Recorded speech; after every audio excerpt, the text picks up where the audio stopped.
Hola gente, ¿cómo están? Como ya saben, una clase más de semiología. Hoy vamos a hablar acerca de el examen físico, neurológico, de la movilidad y también de los movimientos anormales. Como ustedes ya saben, neurología es un montón, es muy largo, así que siempre nos centramos en lo más importante. Para aquellos que tengan dudas de algunas cosas, ya saben, pregúntenme por privado, no hay ningún problema. Y por último, ¿cuáles son las cosas que quiero recalcar antes de empezar la clase? De estas clases, lo más importante son las maniobras. Maniobras de neurología tienen que saber todo. Dentro de esta clase, todo lo que es movilidad, todos los reflejos osteotendinosos, tanto superficiales como profundos, necesito que lo sepan sí o sí, porque eso se pregunta de cabeza.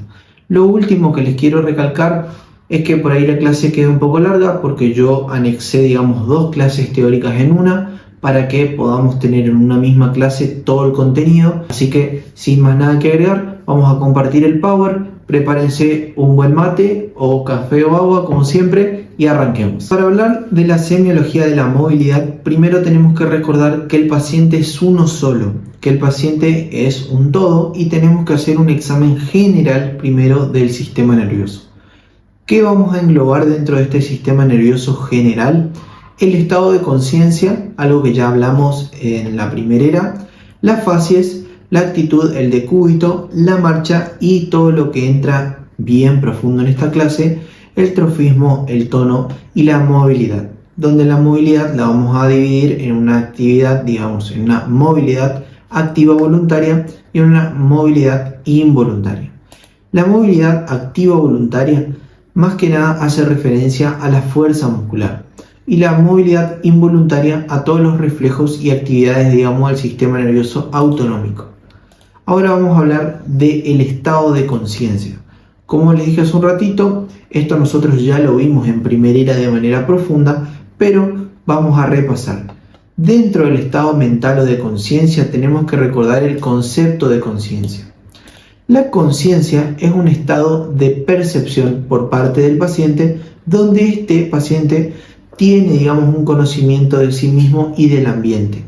Además, dentro de la conciencia hablamos de la capacidad del paciente a responder tanto estímulos externos como internos. Todo lo que vendría a ser el estado de conciencia viene determinado por el buen funcionamiento del sistema activador reticular ascendente. Y para estudiar a lo que vendría a ser la conciencia, nosotros la dividíamos en un nivel de conciencia y en un contenido de la conciencia. El nivel de conciencia lo evaluábamos mediante lo que vendría a ser la inspección y ahí veíamos, digamos, si el paciente estaba vigil, somnoliento, estuporoso o en coma. ¿Cómo diferenciábamos cada uno? El paciente vigil va a estar despierto, va a estar, digamos, respondiendo bien a nuestras preguntas, no va a tener dificultad a la hora de hablar. Después el paciente somnoliento es un nivel más bajo, donde por ahí ya vamos a ver que le cuesta un poco más responder a las preguntas, vamos a ver que está un poco más letárgico, o sea, va a estar más lenta su respuesta, por ahí va a tardar en pensar, los movimientos un poco más lentos. Y después tenemos el estupor, donde el paciente va a estar dormido, pero ante estímulos dolorosos se va a despertar. Y por último el paciente comatoso, el cual no se va a despertar frente a estímulos dolorosos.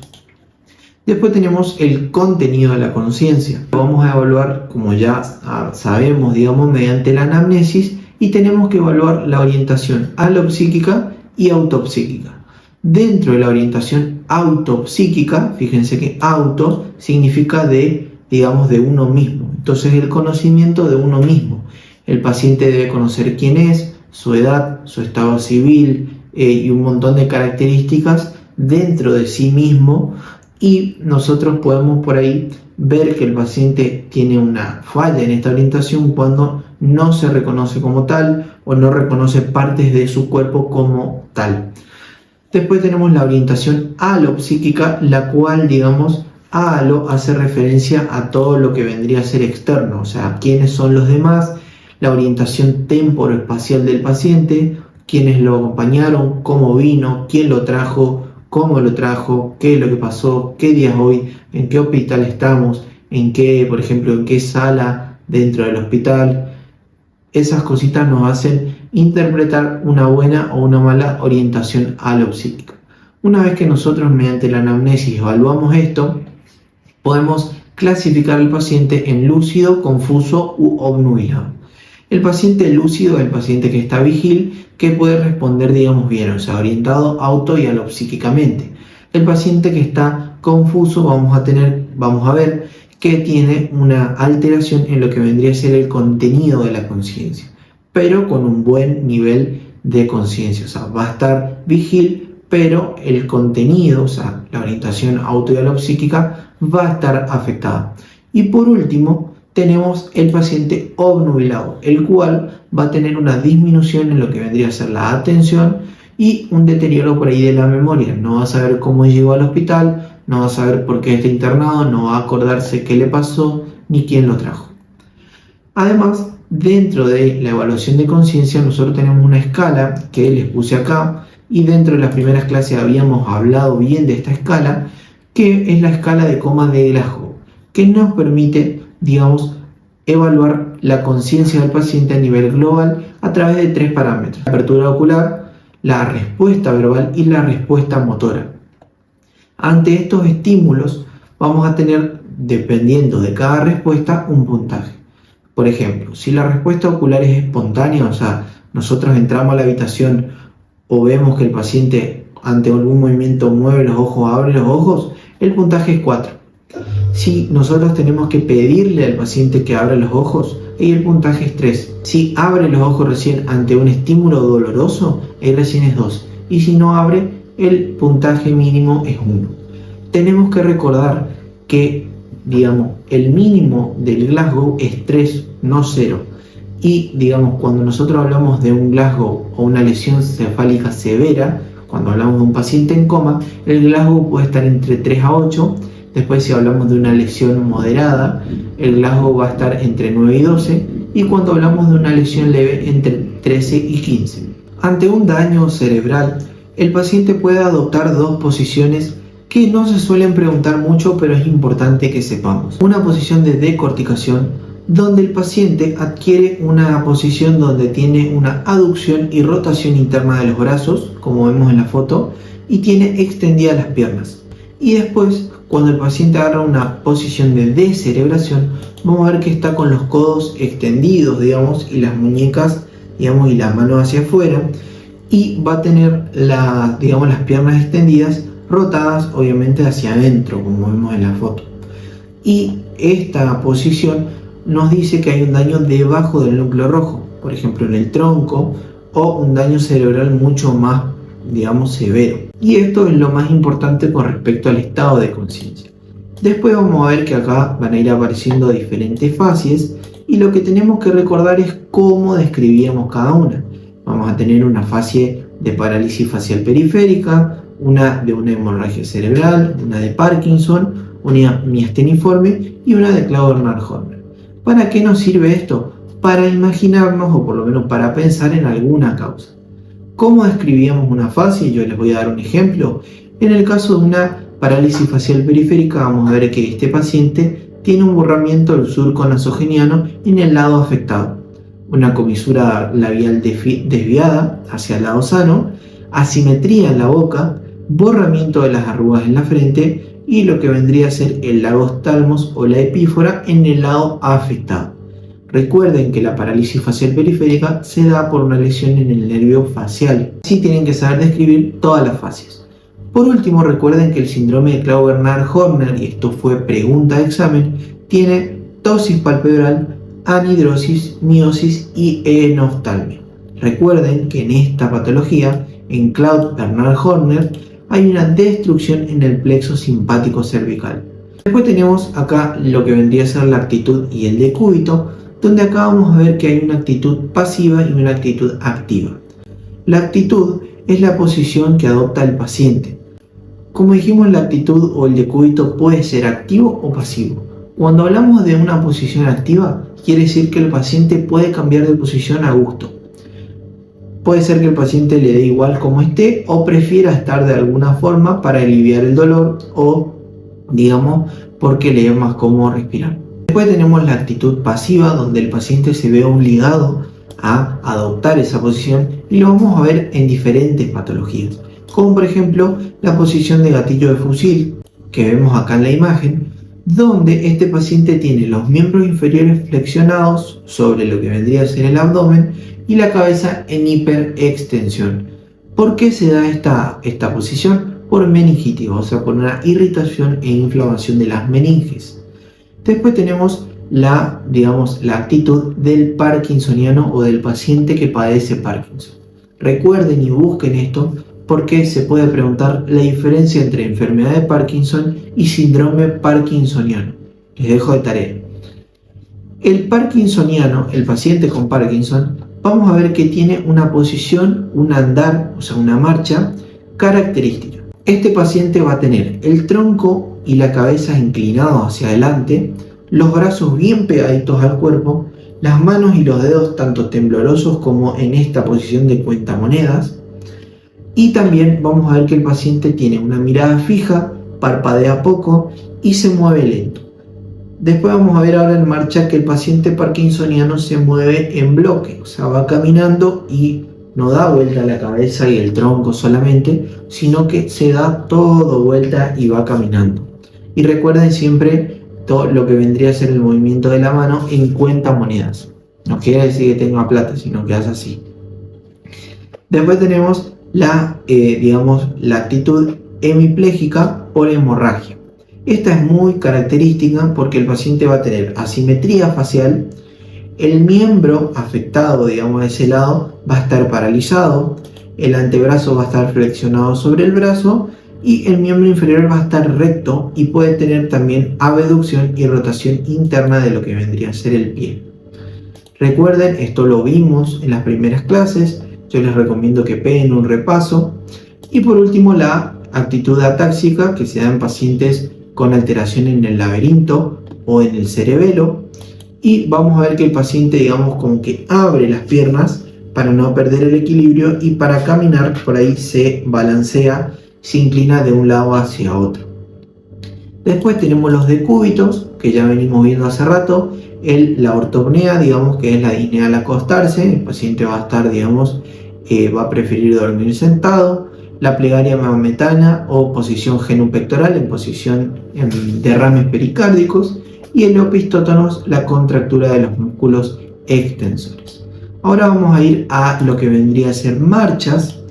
Marcha es algo que se puede preguntar mucho, es muy frecuente. Yo les fui dejando algunos videos.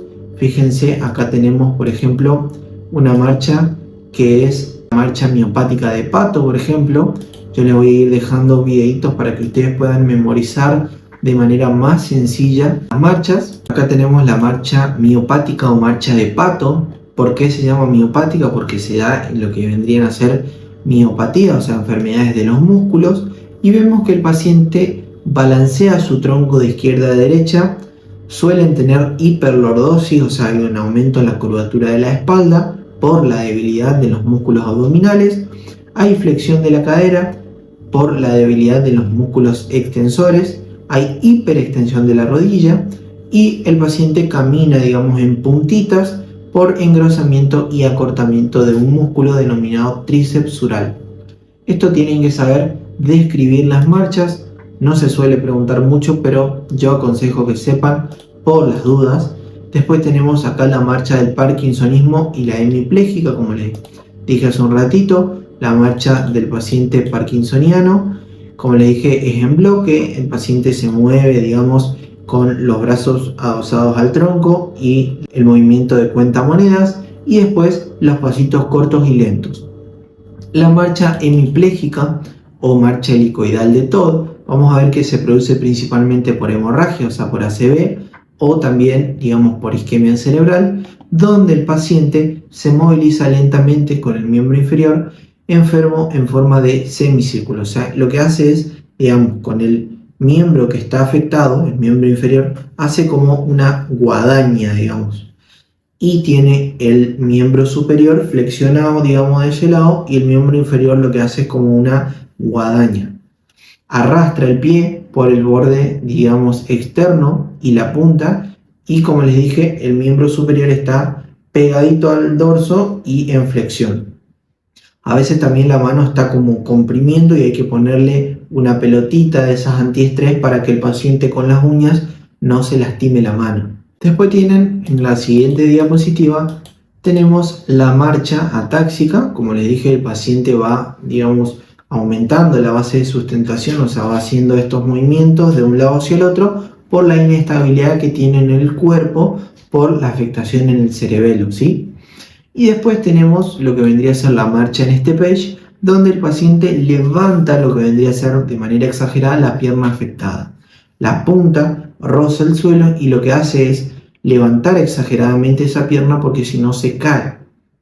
Esto se da por una paresia en el miembro superior.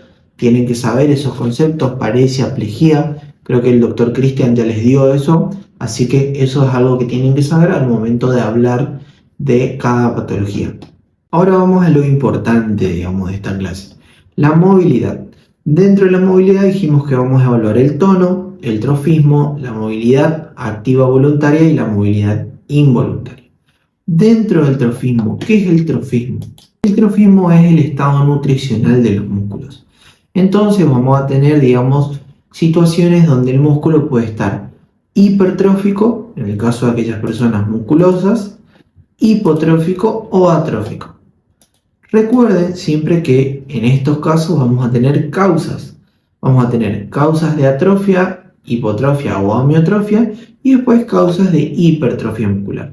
Dentro de lo que vendrían a ser las causas de hipotrofia o atrofia vamos a tener causas neurogénicas, como por ejemplo lesiones de las motoneuronas de la vía piramidal.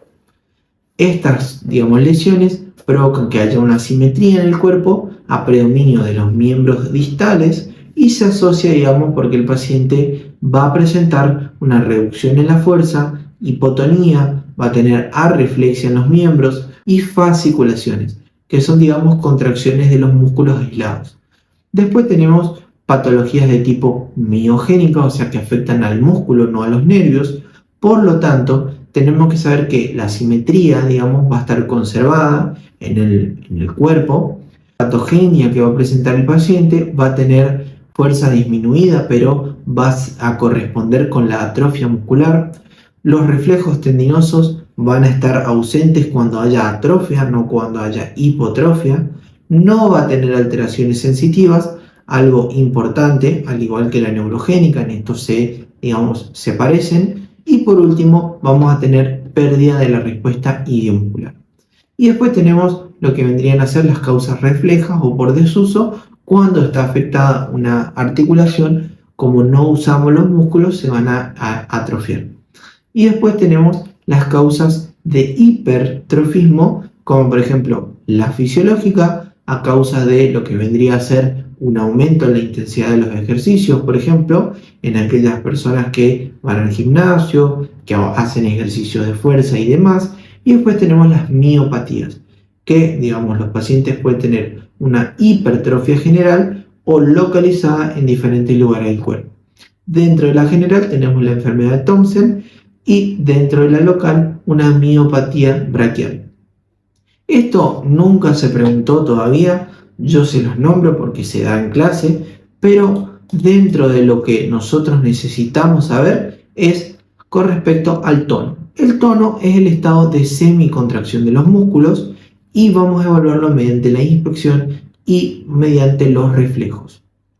Como ustedes ya saben, el tono muscular lo vamos a evaluar mediante la inspección mirando lo que vendría a ser la actitud de los miembros, tanto superiores como inferiores.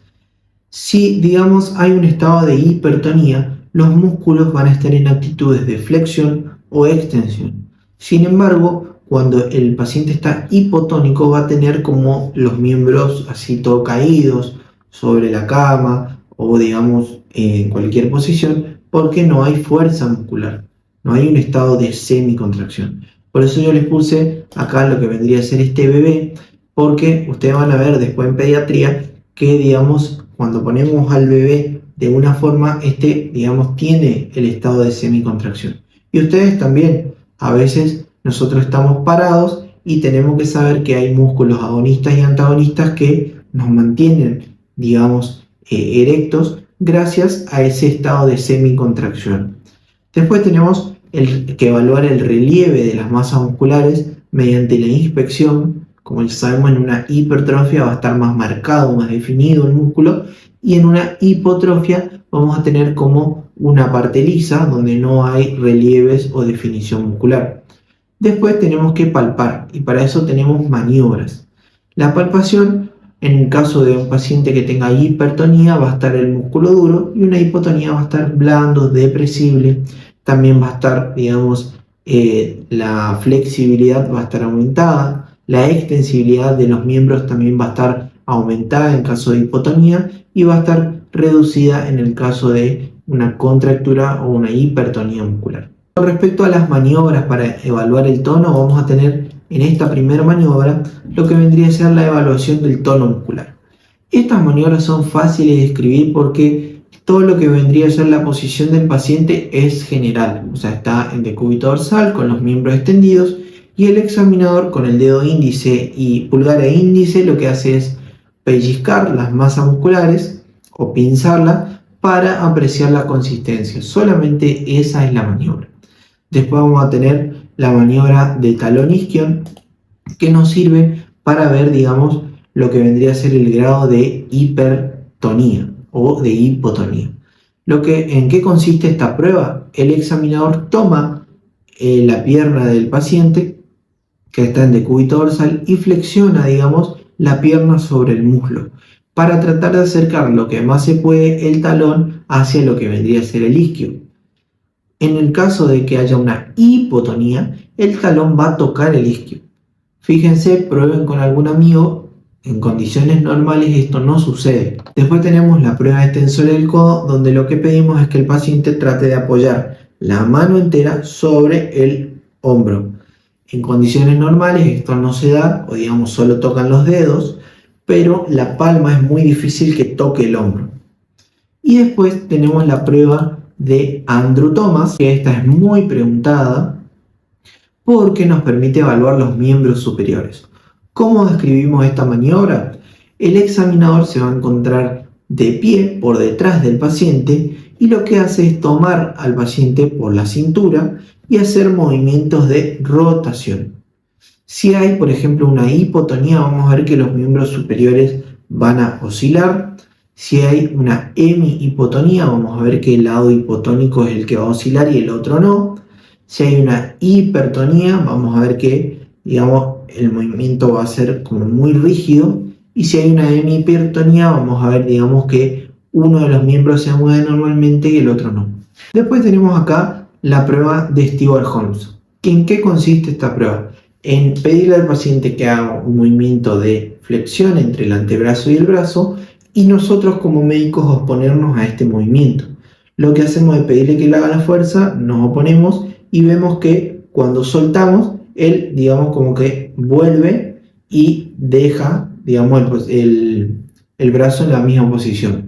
¿Qué es lo que pasa? En pacientes con daño cerebeloso, cuando nosotros imprimimos la fuerza y soltamos, se golpea lo que vendría a ser el hombro por una falla en el músculo antagonista, que en este caso va a ser el tríceps. Después tenemos los signos que se preguntan muchísimo, que vamos a ver ahí abajo en la imagen, que es el signo de la navaja y el signo de la rueda dentada. El signo de la navaja, le pedimos lo mismo, le pedimos que haga una flexión y vamos a ver que en el caso de una, digamos, hipertonía de tipo piramidal, vamos a ver el signo de la navaja. ¿Y cómo es el signo de la navaja? La navaja, ustedes recuerdan que cuesta abrir un poco y de la nada se abre sola. Lo que hacemos es pedirle que haga la flexión y vamos a ver cómo cuesta y de la nada se cierra o se abre solo.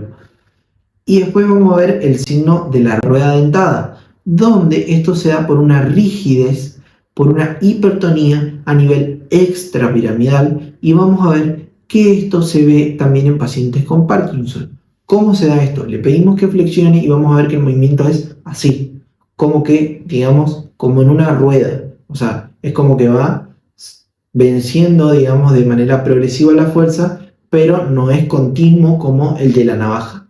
Ahora vamos a hablar de la movilidad activa voluntaria. Esta movilidad, la de tipo activa voluntaria, es la capacidad que tiene el paciente a hacer movimientos. ¿Cómo lo valoramos? Mediante la escala de Daniels, algo nunca preguntado hasta ahora, pero que nos sirve para nosotros como médicos, evaluar la fuerza que tiene el paciente. Si tiene contracción, si no tiene, si vence la gravedad, si no vence, y si tiene resistencia, digamos, parcial o buena. ¿Cómo nosotros podemos evaluar lo que vendría a ser la movilidad voluntaria del paciente mediante diferentes maniobras? Por un lado tenemos la maniobra de Mingazzini para miembros superiores, que se pregunta, donde le pedimos al paciente que ponga, digamos, los miembros como sosteniendo una bandeja y que cierre los ojos. Vamos a ver que en situaciones normales los pacientes, como ustedes, van a cerrar los ojos y van a caer al ratito, pero de manera progresiva. Sin embargo, cuando el paciente tiene una apariencia, vamos a ver que hace esto y, digamos, este lado se va bajando, se va pronando y este por ahí queda o baja menos que el lado que él no puede ver. ¿Por qué le pedimos que cierre los ojos? Porque si él ve, digamos, que este se le está cayendo, él lo que hace es bajar y trata de oponerse a lo que vendría a ser la alteración que ya tiene. Después tenemos la otra prueba, que es la prueba rotatoria de los índices, donde le pedimos al paciente que haga este movimiento por al menos 10 segundos y primero le pedimos que haga con los ojos abiertos. Entonces ahí vamos a ver que él rota los dos. Y después cuando él cierra los ojos vamos a ver que él hace con uno nomás y que se va para un lado, se va para el otro, por ahí empieza a desvariar. Y ahí vemos que hay una paresia. Después acá tenemos otra maniobra para la fuerza, donde lo que hacemos es que el paciente haga una pinza, dígito pulgar, y le pedimos, digamos, que la mantenga cerrada y nosotros tratamos de vencer esa fuerza. Nos permite para valorar la fuerza del paciente a nivel del miembro superior también. Y después tenemos dos maniobras para miembros inferiores, que una es la maniobra de Mingazzini para miembros superiores, esta donde tiene, digamos, el paciente en decúbito dorsal con las piernas elevadas. Le pedimos al paciente que eleve los miembros inferiores y que cierre los ojos. Si es normal esta maniobra, los dos miembros van a caer, pero digamos de forma simétrica, porque se cansan. Pero en el caso de una apariesia, vamos a ver que se altera, digamos, porque uno va a empezar a bajar y por ahí el otro va a caer o más lento o va a quedar ahí. Y por último tenemos la maniobra de Barré para miembro inferior, donde el paciente está en decúbito ventral y flexiona ambas rodillas, elevando lo que vendrían a ser las piernas. Lo mismo, si el paciente está normal, vamos a ver que bajan las dos al mismo tiempo. Y si baja una, digamos, de manera asimétrica, el paciente puede tener una apariesia. Tenemos que hablar acá de la ataxia o de la coordinación y del equilibrio. Las estructuras que llevan a cabo lo que vendría a ser el equilibrio y la coordinación son aquellos del sistema propioceptivo que se encargan de la sensibilidad profunda. Como ustedes ya saben, va a tener dos partes, una parte central y una parte periférica. En la parte central el principal es el cerebelo, después tenemos la corteza cerebral, algunas vías córtico-espinal, córtico-cerebelosas, cerebelo-corticales y cerebelo-espinales. Y después, dentro de lo que vendría a ser lo periférico, tenemos a los músculos, a los tendones, las articulaciones y al sistema laberíntico. La ataxia estática es la capacidad del paciente de mantener una postura tanto parado como sentado. Y la ataxia dinámica es la capacidad que tiene el paciente de caminar de forma recta sin, digamos, caernos, sin irnos hacia un lado o hacia el otro. Como ya sabemos, la ataxia estática se va a evaluar mediante una maniobra, y esto quiero que anoten, que la ataxia estática se evalúa mediante la maniobra de Romberg. La maniobra de Romberg, como vemos acá, puede ser, digamos, cuando el paciente está paradito así derecho, es la maniobra simple. Y cuando el paciente está con un pie adelante y con otro atrás, es la maniobra de Romberg sensibilizada. La maniobra de Romberg, el paciente está parado, o sea, está en bipedestación, con los pies juntos, los brazos al lado del cuerpo y los ojos abiertos, primero. Después le pedimos que cierre.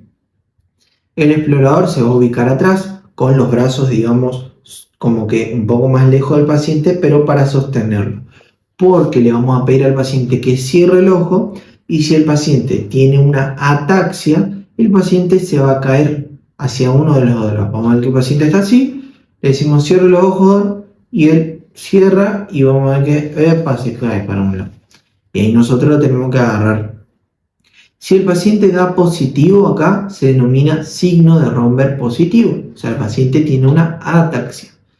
Después, si el paciente acá no cae, pero vemos que tambalea, podemos hacer una maniobra de Romberg sensibilizada, donde le pedimos al paciente que ponga un pie adelante del otro y lo mismo, le hacemos que tenga abierto y que cierre. Si se cae para un lado o para el otro, tiene una ataxia y el signo de Romberg es positivo. ¿Y por qué esto pasa cuando cierra los ojos? Porque las vías aferentes de la sensibilidad profunda se corrigen por la vista. O sea, la vista permite que el paciente antagonice el movimiento de caída y que no se caiga. Y por último tenemos, como les dije hace un ratito, la ataxia dinámica, que es lo que nos permite caminar sin caernos. Para esto tenemos dos pruebas que vemos acá al costadito, donde una es la prueba del índice nariz. Lo que hacemos es pedirle al paciente que se toque la nariz con los ojos abiertos, que estire la mano y que haga lo mismo con los ojos cerrados. Si el paciente no se toca, digamos, hablamos de una ataxia, o si choca o si pasa de largo. Y después tenemos la prueba de talón isquio, que es lo mismo. Póngale que esto es mi pierna y esta es la otra. Lo que hacemos es que con el talón le pedimos que toque la rodilla. Así, 2 o 3 veces hasta que más o menos memorice el movimiento, cierre los ojos y que haga lo mismo. Si se pasa, digamos, o toca para otro lado, hablamos de una ataxia dinámica. Otra cosa que podemos hacer es la prueba de la marcha ciega. Pedirle al paciente que haga 10 pasos hacia adelante y 10 pasos hacia atrás. Primero con los ojos abiertos y después con los ojos cerrados. Si vemos, digamos, que el paciente camina en zigzag cuando cierra los ojos, hablamos de una ataxia cerebelosa. O sea, lo que está afectado es el cerebelo. Y si vemos que el paciente cuando cierra los ojos hace una caminata en forma de estrella, esto se llama caminata en forma de estrella de Babinski y es cuando está afectado el sistema laberíntico. Esto se pregunta mucho, la prueba de talón isquio, la prueba del índice nariz, la prueba de los pasos, así que memorícenlo, gente, porque se usa mucho en la clínica y porque se pregunta. Por otro lado, como les dije hace un rato, teníamos la movilidad activa involuntaria, donde evaluamos los reflejos. Los reflejos son una respuesta motriz, como ya saben, que no depende de la voluntad del paciente, por un estímulo que puede ser tanto consciente como inconsciente. Acá tenemos que saber que hay una clasificación de los reflejos. Vamos a tener reflejos profundos u osteotendinosos, o sea, evaluamos lo que vendrían a ser los tendones y los huesos. Después los superficiales, donde evaluamos lo que vendría a ser todos los reflejos cutáneos mucosos. Después los automáticos de la médula y los de postura y actitud. Dentro de los que más se evalúan son los osteotendinosos y los cutáneos superficiales. Los reflejos osteotendinosos, tenemos un montón, son los que la respuesta, digamos, se obtiene a través de un estímulo mecánico. O sea, vamos a ocupar un martillo de reflejos sobre los tendones y también sobre el hueso o el periósteo en algunos casos. Vamos a utilizar este martillito, que es el que nos permite hacer, digamos, los diferentes reflejos a través de un golpe, y vamos a explorar, digamos, si hay una simetría entre ambos miembros, porque el estímulo, recuerden que tiene que ser único. Hay que repetir, digamos, dependiendo de si sale o no el reflejo, pero hay que esperar siempre porque hay un periodo refractario, recuerden fisiología, entre un estímulo y otro.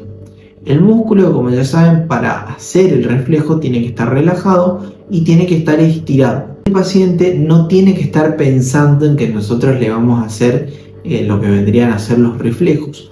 Por eso lo que se recomienda es hacer la maniobra de Jędrusik, donde le pedimos al paciente que se concentre, digamos, en estirar así los antebrazos, hacer como un enganche de las manos y en estirar. O le pedimos que, por ejemplo, le decimos una serie de números, 7, 8, 9, 30, ponele. Le empezamos a evaluar, le decimos que repita el mismo número pero de atrás hacia adelante.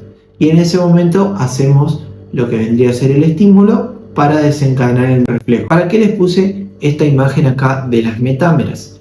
Porque todos los reflejos que nosotros evaluamos corresponden a diferentes metámeras y eso es algo que deben recordar. Recuerden que la metámera, por ejemplo, C5 y C6 corresponde al reflejo bicipital. Esto, digamos, no es pregunta de examen, pero tienen que saber para la práctica. Y hay una mnemotecnia que por ahí se suele preguntar, más que nada en un escrito, por eso les puse acá el árbitro, porque nos sirven las siglas de árbitro para lo que vendría a ser las metámeras más utilizadas.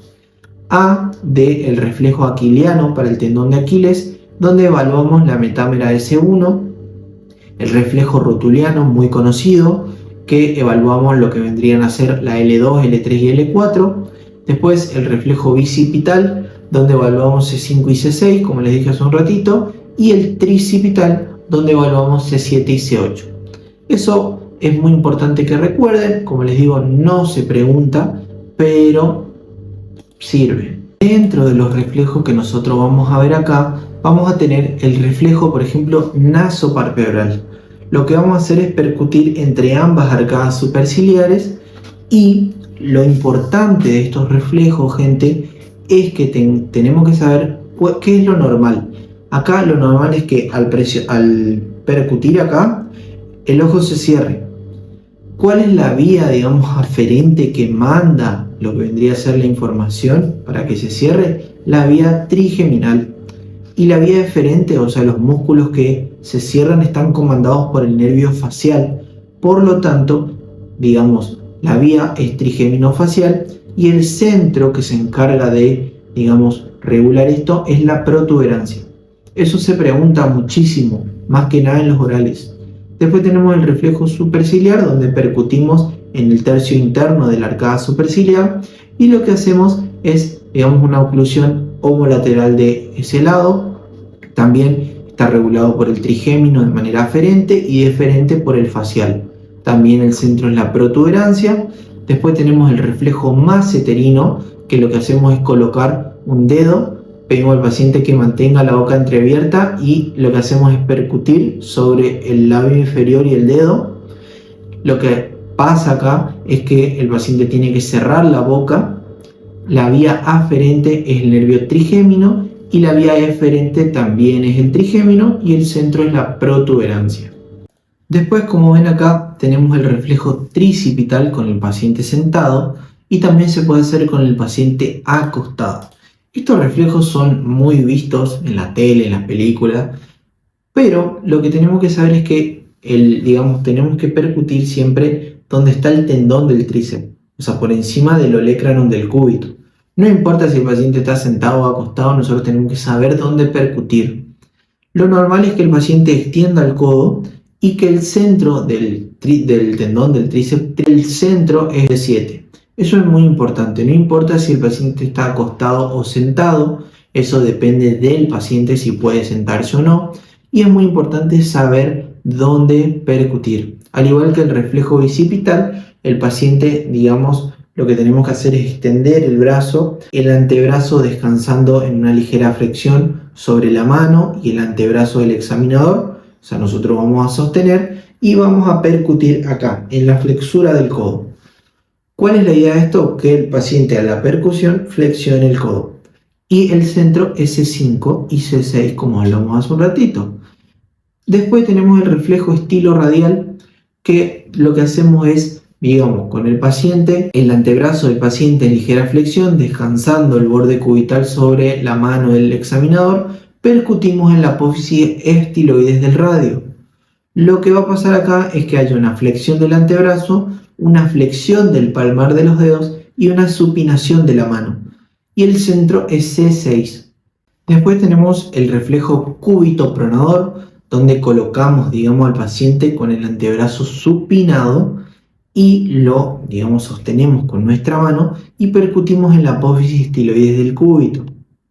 Acá lo que esperamos es que haya una pronación del antebrazo y el centro es C8. Después acá tenemos otros reflejos. Esto es un montón, gente, yo sé, pero bueno, la idea es que aprueben. El reflejo medio pubiano, lo que hacemos es colocamos al paciente en decúbito dorsal y las piernas flexionadas y entreabiertas.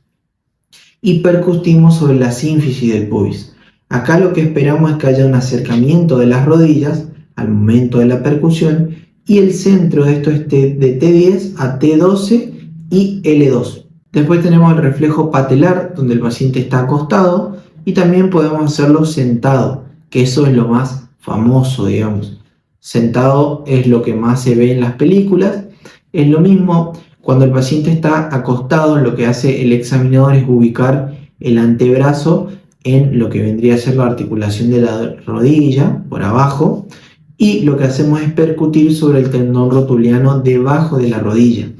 Antes de hacer el reflejo, lo que yo aconsejo siempre es buscar lo que vendría a ser la rótula y bajar inmediatamente por debajo hasta el tendón. Una vez que ubicamos el tendón, ahí lo que hacemos es como marcar con el dedo, soltamos, como siempre les digo, distraer al paciente y ahí pegamos el martillazo. Lo que buscamos es que se extienda la rodilla y evaluar L3 y L4. Y lo mismo hacemos con el paciente sentado. Lo sentamos en la camilla, que digamos las piernas estén sueltas, y ubicamos el tendón por debajo de la rodilla y hacemos la percusión. Después tenemos el reflejo aquiliano. También puede hacerse con el paciente, digamos, arrodillado sobre la camilla o acostado. Lo que hacemos es, en el caso del paciente arrodillado, está rodillas sobre la cama, con los pies colgando hacia afuera, y el examinador con la palma de la mano izquierda provoca una flexión, digamos una dorsiflexión del pie, percutiendo el tendón de Aquiles con la mano derecha. Lo que buscamos es que haya una extensión del tobillo, y lo que evaluamos acá es la sacra 3 y 4. Ahora vamos a hablar de los reflejos cutáneo mucosos o superficiales. Son una banda, gente, yo sé. Esta clase véanla con paciencia, tómense un mate, como les dije. Vamos con los reflejos.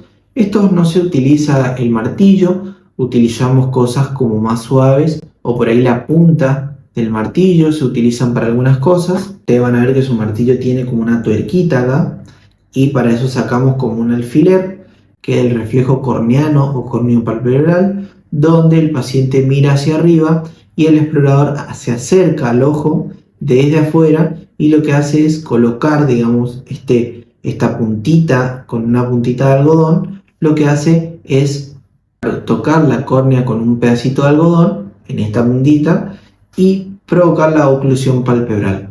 Tenemos la vía que es la geminofacial, porque la vía aferente es el trigémino y la vía eferente es el nervio facial, y el centro es la protuberancia. Después tenemos el reflejo faríngeo, donde se toca a un lado de la pared posterior de la faringe con una maderita, un aplicador, y lo que buscamos, digamos, es que haya una contracción de la pared posterior de la faringe con o sin náuseas. Eso no importa. Lo importante es que se contraiga el músculo posterior de la faringe, y lo que buscamos es ver que la vía aferente, que es el nervio glosofaríngeo, reaccione, mande de la aferencia, y el músculo, digamos, constrictor posterior de la faringe lo que haga es contraerse por estimulación eferente del vago. Y el centro de esta maniobra es el bulbo. Después tenemos por otro lado el reflejo cutáneo abdominal, donde con la puntita que dijimos recién pasamos sobre la superficie abdominal, y lo que esperamos es que haya una contracción de los músculos abdominales, desviando el ombligo hacia el lado estimulado. El centro superior es T7, el centro medio es T9 y el centro inferior es T11. Después tenemos el reflejo cremaster, y aunque no lo crean, esto se pregunta, donde se estimula pasando la punta roma por la cara interna y superior del muslo. Lo normal en esto es que se contraiga el músculo cremaster elevando los testículos. En las mujeres vemos que se contrae el aductor, y lo que evaluamos es los centros, que son los L1 y L2. Después tenemos el reflejo bulbo cavernoso, donde el examinador con el dedo sobre la piel que recubre lo que vendría a ser la uretra vulvar estimula friccionando la mucosa del glande. ¿Qué es lo que buscamos acá? Que haya una contracción del músculo bulbo cavernoso que se siente en el dedo, y evaluamos S3 y S4. También se pregunta. Después tenemos este reflejo, que es el reflejo cutáneo plantar, que es un reflejo muy importante porque se pregunta primero y porque se usa mucho. Y después vamos a tener reflejos que acompañan a este mismo reflejo porque nos sirven para hacer el diagnóstico. Este reflejo cutáneo plantar, el examinador lo que hace es con un alfiler o una virome, hace una presión muy leve sobre la superficie plantar, desde el talón hacia los dedos, por el borde externo del pie. Lo que buscamos normalmente es que se flexionen los dedos del pie, pero si tenemos lo que vendría a ser una apertura en abanico de los últimos dedos y una extensión del dedo gordo del pie, esto se denomina signo de Babinski. Anoten porque se pregunta, y lo que nos indica es que hay un síndrome piramidal. Esto es muy importante y evaluamos lo que vendría a ser la sacra 1 y 2. Y después tenemos maniobras que, como les dije, nos ayudan a complementar el diagnóstico, que son lo que se denominan sucedáneos de Babinski, que es la maniobra de Gordon, que es la que tenemos acá con el examinador que comprime el músculo gemelo y obtenemos el mismo signo de Babinski. Después tenemos la maniobra de Oppenheim, donde deslizamos lo que vendría a ser el pulgar y el índice sobre la piel que recubre el borde anterior de la tibia y vemos que se obtiene el mismo signo. Después tenemos la maniobra de Schaffer, donde pinzamos lo que vendría a ser el tendón de Aquiles y vemos lo mismo. Estos signos se preguntan muchísimo, gente. Después tenemos acá el reflejo o signo de Hoffman, donde el explorador sostiene la mano del enfermo con la palma orientada hacia abajo y los dedos relajados. Lo que hace es tomar el dedo medio del enfermo entre los dedos índice y medio, aplicando un pellizco en la extremidad de este dedo, provocando una flexión brusca sobre la falange distal. El signo de Hoffman es una flexión de la falange distal del índice y del pulgar, haciendo como una pinza, lo que nos indica también un síndrome piramidal por una lesión arriba de la cervical 5. Por otro lado, el reflejo de Rossolimo, donde lo que hacemos es pasar lo que vendría a ser en la cara plantar de los dedos del pie o del talón y vemos si hay una flexión en los dedos, lo que vendría a ser el reflejo de Rossolimo, que nos indica un síndrome piramidal. Vamos a ver que los reflejos pueden estar alterados. Cuando hay una hiperreflexia, decimos que hay una respuesta amplia, o sea, vamos a ver que el reflejo es como que pum, sale rápido, o como que el paciente, en vez de hacer solo una ligera flexión, pega una buena flexión. Entonces ahí pensamos de una hiperreflexia, o sea, hablamos de una hiperreflexia. Y cuando hablamos de hipo o arreflexia es cuando está disminuido el reflejo o hay una abolición del reflejo, o sea, no hay reflejo. Y esto es patológico, al igual que la hiperreflexia. Después tenemos que hablar de algo que no es un reflejo, que son los llamados clonus. Los clonus son contracciones involuntarias de tipo rítmicas que no se producen por un grupo muscular cuando hacemos una extensión brusca y pasiva de los tendones. Nosotros lo que hacemos es distender de manera brusca un tendón y vemos que se desencadena un clonus, que no es un reflejo, sino una contracción de tipo inagotable, y los reflejos son agotables. La etiología de los clonus es una lesión de la vía piramidal o de la motoneurona superior. Tenemos que saber que hay clonus del pie, de la rótula, de la mano y de la mandíbula. Acá vemos, por ejemplo, un clonus del pie, que es la maniobra esta, que lo que hacemos es, al examinador sostiene lo que vendría a ser la pierna flexionada del paciente con el antebrazo y la mano colocada sobre la pantorrilla, mientras que con la otra mano lo que hace es pinzar, produciendo una dorsiflexión del pie, y el clono lo que hace es una sacudida rítmica del pie mientras nosotros tenemos lo que vendría a ser la dorsiflexión. Sabemos que el pie hace esto, así, de manera rítmica. Hasta que nosotros no soltamos el pie, esto no termina. Después tenemos el clonus de la rótula, donde el examinador fija la rótula con los dedos, digamos, hacia abajo, le mantiene presión y vemos que la rótula se sacude mientras nosotros tenemos el estímulo. Ahora, por último, vamos a hablar de los movimientos anormales, que son, digamos, una disfunción neurológica por un exceso de movimientos o una disminución de los movimientos. Tenemos un cuadrito que nos permite clasificar, como vemos por acá, los movimientos normales pueden ser temblores fisiológicos, movimientos automáticos o fasciculaciones, y después los anormales tenemos las kinesias, que son movimientos rápidos y aumentados, como el temblor, la corea, el balismo, y las hipocinesias, que se da en el parkinsonismo.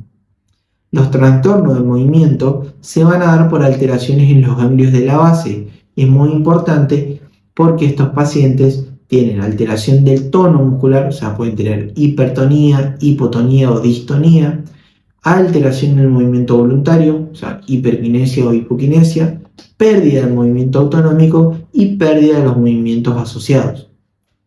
Vamos a hablar de cada uno, más que nada para nombrar un poco. Esto tampoco se suele preguntar mucho, pero podemos hablar de más o menos las características principales. El temblor son, oscilaciones musculares rítmicas involuntarias por una parte o por todo el cuerpo. Vamos a ver que se puede clasificar según velocidad, ritmo, amplitud, aparición, localización y etiología. Esto, más que nada nos permite describir lo que vendría a ser el temblor.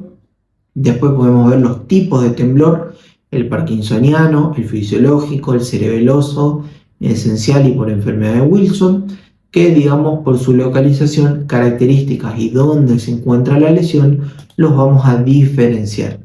Como les digo, esto no se pregunta, por tanto no me quiero detener en explicarles cosas que en esta clase, que es muy pesada, les van a ocupar, espacio en la memoria al pedo por ahora. Tenemos dos maniobras que nos permiten explorar el temblor. Una, pedir al paciente que eleve los miembros superiores extendidos con los dedos abiertos y vemos si el paciente hace un temblor, o a veces lo que podemos hacerle es pedirle que ponga en mano como una bandeja y ponerle una hoja arriba para ver, si tiembla y si cada uno la hoja. Después, con las manos en flexión, lo que pedimos al paciente es que haga este movimiento y vemos, si tiembla o no. Por otro lado tenemos la corea. La corea son movimientos de tipo involuntarios, rápidos, irregulares, pero que no tienen propósito. Acá vamos a ver un video de una paciente con corea de Sydenham. Esta corea se relaciona con la enfermedad reumática, se da entre los 5 a los 15 años y suele autolimitarse, pero a veces necesita tratamiento. Como hablábamos, las coreas son movimientos involuntarios donde una parte del cuerpo como que queda loca, por así decirlo, y hay contracciones bruscas y breves. Eso es importante que ustedes sepan, que se presentan en el reposo o interrumpen un movimiento voluntario. Puede afectar a todas las extremidades, también a músculos de la mímica y respiratorios. Suele exacerbarse en el estrés, suele ceder cuando el paciente se duerme y es porque se da una lesión en el núcleo o en el cuerpo estriado. Tenemos que saber que hay diferentes tipos de corea, como la de Huntington, la de Sydenham, por fármacos, como por ejemplo el exceso de levodopa, y también por anticoagulantes o anticonceptivos orales. Los antipsicóticos y la difenilidantoína suelen provocar lo que vendría a ser la corea farmacológica, y después otras enfermedades como la varicela, el lupus, el embarazo, la encefalitis, la toxoplasmosis y la policitemia vera suelen generar corea. Después tenemos el balismo. Este balismo, vamos a ver un paciente delgado, bastante añoso, ¿sí? Donde el balismo es una variedad de la corea, pero en un solo miembro, o sea, es un hemibalismo. Inicia de manera brusca por enfermedades vasculares, ya sean hemorragias o infartos a nivel del núcleo subtalámico o por ahí, en esa región. Tiene una localización principalmente en los miembros superiores y puede presentarse en uno o en ambos miembros. Lo más frecuente es que sea en un solo miembro. Se asemejan a lo que vendrían a ser lanzamientos o sacudidas y duran entre semanas y meses. Después tenemos la atetosis, que fíjense, este paciente es un paciente con una atetosis provocada por la levodopa. Muy importante siempre preguntar acerca de los medicamentos. La atetosis son movimientos distónicos pero que afectan a las manos. Eso es muy importante que sepan. Es un flujo de movimientos lentos, persistentes, que no tienen mucha amplitud, se retuerce la mano o se mueve y pueden también asociarse con corea. O sea, el paciente puede tener corea y atetosis o solamente atetosis o solamente corea. Aumenta con los movimientos voluntarios o cuando pedimos al paciente que hable. Y tenemos múltiples causas, como lesiones vasculares, lesiones congénitas, enfermedades metabólicas como el hipertiroidismo, también enfermedades infecciosas como el SIDA, la encefalitis, la sífilis y después fármacos como el litio o, como les dije recién, la levodopa. Por último, tenemos astonías y de los tics. Las distonías son contracciones de los músculos antagonistas que lo que nos permite es tener una postura normal y movimientos. O sea, lo que vemos en estos pacientes con distonía es una, digamos, como una hiperextensión hacia atrás. Vamos a ver en el video que se suele dar también por traumatismo, por fármacos, por tóxicos, y esto tiene tratamiento. Y por último tenemos los tics, donde estos son movimientos estereotipados, intermitentes, definidos, pero que no tienen ritmo, que aumentan con el estrés. Y el paciente, digamos, lo siente como algo que no puede controlar. El síndrome parkinsoniano. Muy importante saber diferenciar cada uno. No es lo mismo hablar de síndrome parkinsoniano que de Parkinson.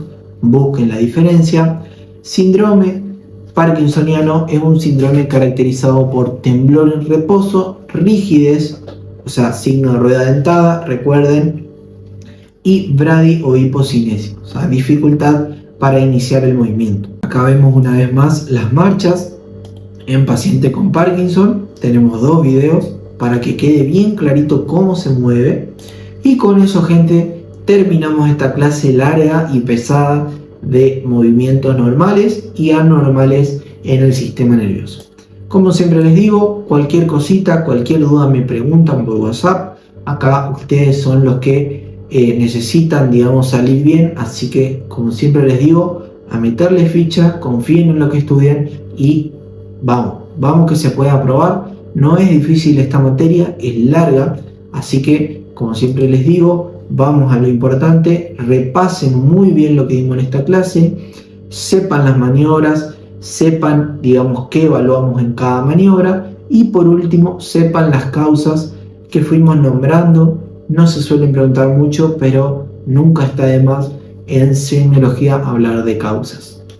Nos vemos la próxima, gente. Un saludo grande.